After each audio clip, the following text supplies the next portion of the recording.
ನಿಮ್ಮ ಹಳೆಯ ಒಡವೆನ ಅಧಿಕ ಬೆಲೆಗೆ ಮಾರಬೇಕೆ? ಅಟಿಕಾಗೆ ಕಾಲ್ ಮಾಡಿ 8880 ಅಟಿಕಾ ಗೋಲ್ಡ್ ಕಂಪನಿ. ಬುರುಡೆ ಕೇಸ್ಗೆ ಸಂಬಂಧಪಟ್ಟಂತೆ ಸಾಕಷ್ಟು ಟ್ವಿಸ್ಟ್ಗಳು ಸಿಕ್ಕಿವೆ. ಅದರಲ್ಲೂ ಕೂಡ ಇಲ್ಲಿವರೆಗೂ SIT ಮಾಡಿದಂತ ತನಿಖೆಗೂ ಈಗ ಆಗ್ತಾ ಇರುವಂತ ಬೆಳವಣಿಗೆಗಳಿಗೂ ಚಿನ್ನಯ್ಯ ಯೂಟರ್ನ್ ಹೊಡೆದಿದ್ದಕ್ಕೂ ಯಾವ ರೀತಿಯಾಗಿ ಸಾಕಷ್ಟು ವ್ಯತ್ಯಾಸಗಳಿವೆ ಅದನ್ನ ನೀವಿಲ್ಲಿ ಗಮನಿಸ್ತಾ ಇದ್ದೀರಿ. ಜೊತೆಗೆ ಒಬ್ಬೊಬ್ಬರ ಪಾತ್ರವನ್ನು ಕೂಡ ಗಮನಿಸ್ತಾ ಇದ್ದೀರಿ. ಹಾಗೆ ಈ ಒಂದು ಬುರುಡೆ ಪ್ರಕರಣಕ್ಕೆ ಸಂಬಂಧಪಟ್ಟಂತೆ ಹಿಂದೆ ಸಾಕಷ್ಟು ಪ್ರೀ ಪ್ಲಾನ್ ಮಾಡಲಾಗಿತ್ತು, ಷಡ್ಯಂತ್ರ ರೂಪಿಸಿಯೇ ಇದೆಲ್ಲವನ್ನು ಕೂಡ ಮಾಡಿರೋದು ಅನ್ನೋದ್ರ ಬಗ್ಗೆ ಚಿನ್ನಯ್ಯನ ಈಗ ಹೈಕೋರ್ಟ್ ಮೊರೆ ಹೋಗಿದ್ದಾನೆ. ಈ ರೀತಿ ನನ್ನನ್ನ ಪಾತ್ರಧಾರಿ ಮಾಡಿ ಹೊರಗೆ ಸೂತ್ರಧಾರಿಗಳು ಉಳ್ಕೊಂಡಿದ್ದಾರೆ, ಅವರನ್ನ ಅರೆಸ್ಟ್ ಮಾಡಬೇಕು, ಅವರ ಬಂಧನ ಆಗ್ಬೇಕು ಅಂತ ಸದ್ಯ ರಿಟ್ ಅರ್ಜಿಯಲ್ಲಿ ಚಿನ್ನಯ್ಯ ಉಲ್ಲೇಖ ಮಾಡಿರೋದು. ಅದರ ಜೊತೆಗೆ ಈಗ ಮತ್ತೊಂದು ಪ್ರಮುಖ ಹೆಸರು ಕೂಡ ಇಲ್ಲಿ ಕಂಡು ಬಂದಿದೆ. ಆತ ಉಲ್ಲೇಖ ಮಾಡಿರೋದು ಸದ್ಯ ಜಯಂತ್ ಟಿ, ವಿಠಲ್ ಗೌಡ, ಮಹೇಶ್ ಶೆಟ್ಟಿ ಜೊತೆಗೆ ಮಟ್ಟಣ್ಣನವರ್ ಇವರೆಲ್ಲರ ಹೆಸರನ್ನು ಕೂಡ ನೀವೀಗಾಗಲೇ ಗಮನಿಸಿದ್ರಿ. ಅವರ ಪಾತ್ರಗಳು ಏನು ಅನ್ನೋದು ಗಮನಿಸಿದ್ರಿ. ಅವ್ರು ಎಲ್ಲಿ ಭೇಟಿಯಾದ್ರು, ಇವರೆಲ್ಲರೂ ಕೂಡ ಕನೆಕ್ಟ್ ಆಗಿದ್ ಹೆಂಗೆ, ಸುಜಾತ ಭಟ್ ಸಿಕ್ಕಿದ್ದಲ್ಲಿ, ಜೊತೆಗೆ ಇವರು ತಲೆಬುರುಡೆಯನ್ನ ಎತ್ಕೊಂಡು ಹೋಗಿದ್ರಿಂದ ಹಿಡಿದು ಆ ತನಿಖೆ ಶುರುವಾಗಿ SIT ತಂಡ ರಚನೆ ಆಗಿ ತದನಂತರದಲ್ಲಿ SIT ಅವರನ್ನು ಕೂಡ ಇವರು ಕನ್ಫ್ಯೂಸ್ ಮಾಡ್ಬಿಟ್ರ, ಬೇಕು ಅಂತಾನೆ ಗೊಂದಲಕ್ಕೆ ಈಡ್ ಮಾಡಿದ್ರ. 17 ಪ್ಲೇಸಸ್ ಗಳನ್ನ ಗುರುತಿಸಲಾಯಿತು. ಅದರಲ್ಲಿ ಕೇವಲ 3 ಪ್ಲೇಸಸ್ ಅಲ್ಲಿ ಮಾತ್ರ ಅಲ್ಲಿ ಇಲ್ಲಿ ಬುರುಡೆ ಅಥವಾ ಮೂಳೆಗಳು ಸಿಕ್ಕಿದ್ದು. ಅದು ಕೂಡ ಸಾಮಾನ್ಯವಾಗಿ ಅಪರಿಚಿತರು ಕೊಲೆ ಆಗಿದ್ದು, ಅಪರಿಚಿತರು ಸಾವನ್ನಪ್ಪಿದ್ದು, ಅದ್ರ ಬಗ್ಗೆ UDR ಇದೆಲ್ಲಾ ಡೀಟೇಲ್ಸ್ ಅನ್ನು ಕೂಡ ಕಲೆ ಹಾಕಿದ್ರು.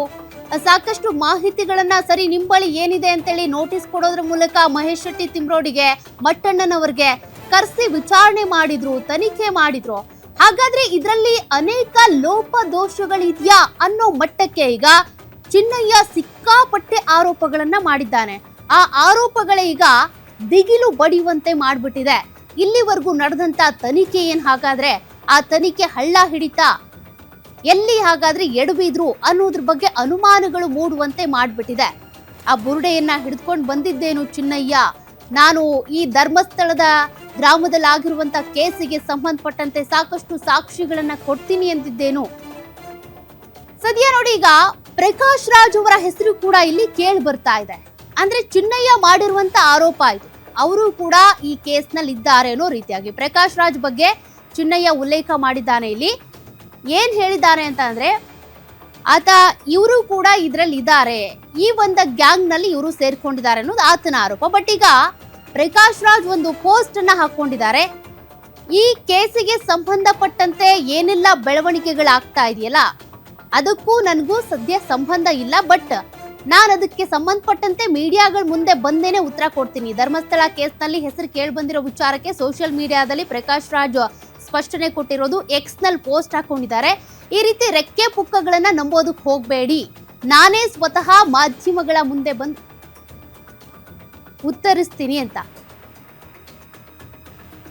ಹಾಗಾದ್ರೆ ಚಿನ್ನಯ್ಯ ಇಲ್ಲಿ ಹೇಳಿರೋದೇನು, ಪ್ರಕಾಶ್ ರಾಜ್ ಬಗ್ಗೆ ಏನ್ ಆರೋಪ ಮಾಡಿದ್ದಾನೆ ಅಂದ್ರೆ, ಪ್ರಕಾಶ್ ರಾಜ್ ಬಗ್ಗೆ ಉಲ್ಲೇಖ ಮಾಡೋದ್ರ ಮೂಲಕ ಮಟ್ಟಣ್ಣನವರು ಹೇಳಿದಂತೆ ಪೊಲೀಸರ ಮುಂದೆ ಹೇಳ್ಬೇಕು ಅಂತ ಪ್ರಕಾಶ್ ರಾಜ್ ನನಗೆ ಹೇಳಿದ್ರು, ಮಟ್ಟಣ್ಣನವರು ಹೇಳಿದಂತೆ ಹೇಳ್ಬೇಕು ಅನ್ನೋದು ಅವ್ರ ತಾಕೀತಾಗಿತ್ತು. ಕೇರಳದ ಮಡಾಯಿಕಲ್ ದೇವಸ್ಥಾನಕ್ಕೆ ಭೇಟಿ ನೀಡಿ ವಾಪಸ್ ಆಗಿದ್ದ ಚಿನ್ನಯ್ಯ ಕೇರಳದ ಮಡಾಯಿಕಲ್ ದೇವಸ್ಥಾನದಿಂದ ವಾಪಸ್ ಬಂದ್ಮೇಲೆ ರೆಸಾರ್ಟ್ ನಲ್ಲಿ ಉಳ್ಕೊಂಡಿದ್ರು. ಮಟ್ಟಣ್ಣನವರಿನಿಂದ ಪ್ರಕಾಶ್ ರಾಜ್ಗೆ ಕರೆ ಬಂದಿತ್ತಂತೆ. ರೆಸಾರ್ಟ್ ನಲ್ಲಿ ಉಳಿದಿದ್ದಾಗ ಫೋನ್ ನಲ್ಲಿ ಮಾತಾಡುವಂತೆ ಚಿನ್ನಯ್ಯನಿಗೆ ಮಟ್ಟಣ್ಣನವರು ಹೇಳಿದ್ರಂತೆ, ಫೋನ್ ಕೊಟ್ಟಿದ್ರಂತೆ. ಹಾಗಾಗಿ ಇಲ್ಲಿ ಅವ್ರ ಹೆಸರನ್ನ ಉಲ್ಲೇಖ ಮಾಡಿರೋದು ಚಿನ್ನಯ್ಯ. ಆಗ ತಮಿಳಿನಲ್ಲಿ ಚಿನ್ನಯ್ಯನ ಜೊತೆ ಮಾತನಾಡಿದಂತ ಪ್ರಕಾಶ್ ರಾಜ್ ತಮಿಳಿನಲ್ಲಿ ಮಾತನಾಡೋದ್ರ ಮೂಲಕ ಇವ್ರ ಗ್ಯಾಂಗ್ನವರೇ ಅಂತ ಗುರುತಿಸ್ಕೊಂಡಿದ್ರಂತೆ ಪ್ರಕಾಶ್ ರಾಜ್. ಇದು ಚಿನ್ನಯ್ಯ ಮಾಡ್ತಾ ಇರುವಂತ ಪ್ರಮುಖ ಗಂಭೀರವಾದಂತ ಆರೋಪ. ಗಿರೀಶ್ ಮಟ್ಟಣ್ಣನವರು ಏನ್ ಹೇಳ್ತಾರೋ ಹಾಗೆ ಕೇಳು ಅಂತೇಳಿ ತಮಿಳು ಭಾಷೆಯಲ್ಲಿ ಪ್ರಕಾಶ್ ರಾಜ್ ಚಿನ್ನಯ್ಯಗೆ ಹೇಳಿದ್ರಂತೆ. ಅದು ಚಿನ್ನಯ್ಯ ಮಾಡ್ತಾ ಇರುವಂತ ಗಂಭೀರ ಆರೋಪ. ಬಟ್ ಈಗ ಇದಕ್ಕೆ ಸಂಬಂಧಪಟ್ಟಂತೆ ಪ್ರಕಾಶ್ ರಾಜ್ ಅವರು ಮಾಧ್ಯಮಗಳ ಮುಂದೆ ಬಂದು ಮಾತನಾಡ್ತೀನಿ ಅಂತ ಹೇಳಿದ್ದಾರೆ. ಯಾಕೆಂದ್ರೆ ಅವ್ರ ಹೆಸರೀಗ ಇಲ್ಲಿ ಹೇಗ್ ಬಂತು, ಚಿನ್ನಯ್ಯ ಇಷ್ಟೆಲ್ಲ ಆರೋಪ ಮಾಡೋದಕ್ಕೆ ಕಾರಣ ಏನು, ನಿಜಕ್ಕೂ ಅವತ್ತು ಪ್ರಕಾಶ್ ರಾಜ್ ಅವರು ಫೋನ್ ಮಾಡಿದ್ರಾ, ತಮಿಳ್ನಲ್ಲಿ ಮಾತನಾಡಿದ್ರ, ಗಿರೀಶ್ ಮಟ್ಟಣ್ಣ ಏನ್ ಹೇಳ್ತಾರಪ್ಪ ಅದನ್ನೇ ಕೇಳಿ ನೀನು ಅಂತ ಹೇಳಿದ್ರ, ಅವ್ರ ಪಾತ್ರ ಏನಿಲ್ಲಿ? ನಿಜಕ್ಕೂ ಅವತ್ತಿನ ದಿನ ಕರೆ ಬಂದಿದ್ದು ಇವರಿಂದಾನೇನಾ? ಸಾಕಷ್ಟು ಅನುಮಾನಗಳಿದೆ. ಚಿನ್ನಯ್ಯ ಮಾಡಿರುವಂತ ಎಲ್ಲಾ ಆರೋಪಗಳಿಗೂ ಸಂಬಂಧಪಟ್ಟಂತೆ ಸಾಕ್ಷಿಗಳು ಬೇಕಲ್ಲ. ಆರೋಪಗಳೇನು ಯಾರ್ಯಾರ ಮೇಲೆ ಬೇಕಿದ್ರು ಮಾಡಬಹುದು, ಬಟ್ ಆ ಆರೋಪಗಳಿಗೆ ಸಂಬಂಧಪಟ್ಟಂತೆ ಸಾಕ್ಷ್ಯಾಧಾರಗಳು ಬೇಕು. ಕಾಲ್ ಡೀಟೇಲ್ಸ್ ಅನ್ನ ತೆಗೆಸ್ತಾರೆ, ಅದರ ಜೊತೆಗೆ CCTV ಫುಟೇಜ್ಗಳನ್ನ ತೆಗೆಸ್ಬೇಕಾಗತ್ತೆ. ಎಲ್ಲಿ ತಂಗಿದ್ರು, ಎಲ್ಲಿ ಭೇಟಿ ಆಗಿದ್ರು, ಜೊತೆಗೆ ಯಾರ ಜೊತೆಗಿದ್ರು, ಅವತ್ತಿನ ದಿನ ಕಾಲ್ ಮಾಡಿದ್ಯಾರು, ಯಾವ ನಂಬರ್ನಿಂದ, ಯಾವ ಲೊಕೇಶನ್ನಿಂದ ಕಾಲ್ ಬಂದಿತ್ತು, ಅವೆಲ್ಲ ಡೀಟೇಲ್ಸ್ ಗೊತ್ತಾಗ್ಬೇಕಲ್ಲ. ಸದ್ಯಕ್ಕೆ ಪ್ರಕಾಶ್ ರಾಜ್ ಅವರ ಹೆಸರನ್ನ ಈಗ ಚಿನ್ನಯ್ಯ ಈ ಕೇಸ್ನಲ್ಲಿ ಎಳೆದು ತಂದಿದ್ದಾರೆ. ನಿಜಕ್ಕೂ ಹಾಗಾದ್ರೆ ಅವತ್ತಿನ ದಿನ ಪ್ರಕಾಶ್ ರಾಜ್ ಕರೆ ಮಾಡಿ ಮಟ್ಟಣ್ಣನವರ್ ಏನ್ ಹೇಳ್ತಾರೋ ಹಾಗೆ ಕೇಳಪ್ಪ ನೀನು ಅಂತೇಳಿ ತಾಕೀತ್ ಮಾಡಿದ್ರ, ಸೂಚನೆ ಕೊಟ್ಟಿದ್ರ, ಅದ್ರ ಬಗ್ಗೆನೂ ತನಿಖೆ ಆಗ್ಬೇಕಾಗುತ್ತೆ. ಸದ್ಯ ಈತ ಈಗ ರಿಟ್ ಅರ್ಜಿಯಲ್ಲಿ ಇದನ್ನೆಲ್ಲ ಉಲ್ಲೇಖ ಮಾಡಿದ್ದಾನೆ. ರಿಟ್ ಅರ್ಜಿಯಲ್ಲಿ ಇಷ್ಟೆಲ್ಲ ಆರೋಪಗಳನ್ನು ಮಾಡಿದ್ದಾನೆ. ಇಲ್ಲಿವರೆಗೂ ಕೇಳಿ ಬಂದಿದ್ದಂತ ಹೆಸರುಗಳ ಬಗ್ಗೆ ನಿಮ್ಗೆಲ್ರಿಗೂ ಗೊತ್ತಿದೆ, ತನಿಖೆ ಆಗಿದೆ. ಬಟ್ ಈಗ ಇದೊಂದು ಹೊಸ ಹೆಸರನ್ನ ಎಳೆದು ತಂದಿರೋದು ಚಿನ್ನಯ್ಯ. ಸೆಲೆಬ್ರಿಟಿ, ಪಂಚ ಭಾಷೆಗಳಲ್ಲೂ ಕೂಡ ನಟನೆ ಮಾಡಿ ಸೈ ಅನ್ನಿಸ್ಕೊಂಡವರು. ಅಷ್ಟೇ ಅಲ್ಲ, ಸಾಕಷ್ಟು ಹೋರಾಟಗಳಲ್ಲೂ ಕೂಡ ಭಾಗಿಯಾಗ್ತಾರೆ ಪ್ರಕಾಶ್ ರಾಜ್.